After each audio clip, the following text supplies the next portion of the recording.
മസ്കറ്റിൽ long leave ഉള്ള സമയത്താണ് ഞങ്ങൾ എവിടേക്കെങ്കിലുമൊക്കെ ഒന്ന് ട്രാവൽ ചെയ്യുക അല്ലെങ്കിൽ ലോങ് ഡ്രൈവ് ഒക്കെ പോവാറ്. ഇത്തവണ നമുക്കൊരു 3 ദിവസം ലീവ് കിട്ടുന്നുണ്ട്. റാൻഡായിട്ട് ഞങ്ങളിങ്ങനെ ഇൻസ്റ്റഗ്രാം സ്ക്രോൾ ചെയ്യുന്ന സമയത്ത് ഒരു വീഡിയോ കണ്ടു. സോഹാറിൽ ഒരു ഫാം ഉള്ളത്, നിറയെ ചക്കയും മാങ്ങയും ഒക്കെ കിട്ടുന്ന ഒരു ഫാമാണ്. അപ്പോൾ ഏതായാലും അവിടേക്കൊന്ന് പോകാമെന്ന് വിചാരിച്ചു, വെറുതെ വീട്ടിലിരിക്കുകയല്ലേ. അങ്ങനെ ഞങ്ങൾ ഒരു 5:30 വീട്ടിൽ നിന്ന് ഇറങ്ങി. ഇവിടെ ഭയങ്കര ചൂടാണ് ഇപ്പോൾ.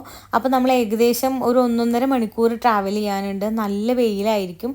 അപ്പോൾ കുറച്ച് നേരത്തെ ഇറങ്ങിക്കഴിഞ്ഞാൽ വെയിലില്ലാണ്ട് നമുക്ക് ട്രാവൽ ചെയ്യാമല്ലോ, അങ്ങോട്ടും ഇങ്ങോട്ടും പോയിട്ട് വരാം.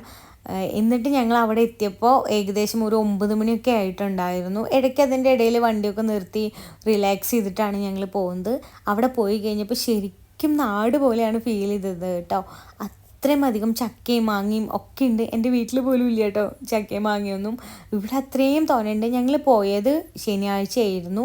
വെള്ളിയാഴ്ച ഇവിടെ നിന്ന് ഏകദേശം 3000 ചക്കകളാണ് വിറ്റ് പോയി എന്നാണ് ആ ഫാമിലുള്ള ആൾ പറഞ്ഞത്. ഇവരുടെ തന്നെ ഒരു 4-5 ഫാം തൊട്ടടുത്തടുത്തുണ്ട്.